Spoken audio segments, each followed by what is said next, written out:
La réponse est non, tout simplement parce que d'abord c'est un choix qui était difficile à prendre, hein, évidemment, et puis c'était pas vraiment une envie de le faire.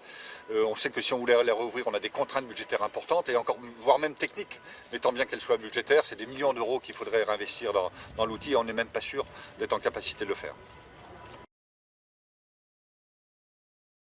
Alors c'est un projet porté par le syndicat Globus, hein, sur lequel on a beaucoup débattu sur le sujet. Alors c'est un lourd sujet, ces investissements qui sont énormes, hein, ça se chiffre en dizaines de millions d'euros, parce que c'est beaucoup d'aménagements sur la ville, sur l'agglomération et sur l'ensemble des communes aussi qui adhèrent au syndicat.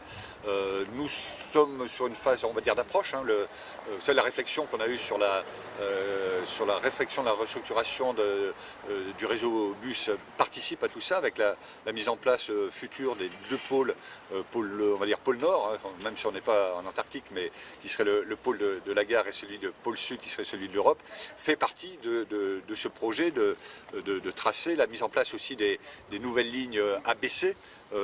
Pourrait correspondre effectivement à la ligne du bus au niveau de service. Donc tout ça, c'est quelque chose qui va déboucher maintenant dans 3-4 ans. Mais voilà, progressivement, on est sur ce projet qu'il faut affiner, mais on se met en configuration au fur et à mesure.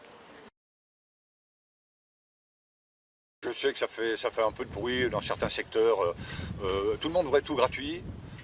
Pas de rodateurs, pas de voitures ventouses, des voitures dans les rues. Des rues rendues aux piétons, aux vélos, enfin tout ça rend un peu compliqué. La simple chose qu'on a faite, hein, c'était pas plus compliqué, c'est qu'on avait aujourd'hui des eurodateurs qui étaient hors de service. On en cannibalisait quelques-uns pour en réparer d'autres puisque les pièces ne le faisaient plus. Donc on a pris l'initiative de les remplacer tous. Et puis avec des moyens de paiement, on va dire, du 21e siècle, hein, si j'ose dire. Alors, évidemment toujours les pièces, mais les cartes, les smartphones, les téléphones. Donc voilà, c'est pas une révolution, mais c'est un investissement important qu'il a fallu faire pour qu'enfin, qu'il n'y ait pas aussi ces polémiques en disant venez à Parkmet, alors je ne sais pas s'il ne marche pas, alors je paye pas, si je ne paye pas, je mets un mot, je me fais quand même verbaliser, donc c'était aussi pour arrêter d'autres polémiques, mais vous savez, le français aime bien les polémiques. Obligatoirement, puisqu'en fait le plan de renouvellement urbain numéro 1, qui a démarré en 2005, doit se terminer en 2018 si on veut bénéficier de toutes les subventions de l'ANRU. Donc il nous reste sur 2018 à investir quasiment 3,5 millions de mémoire, je dis ça.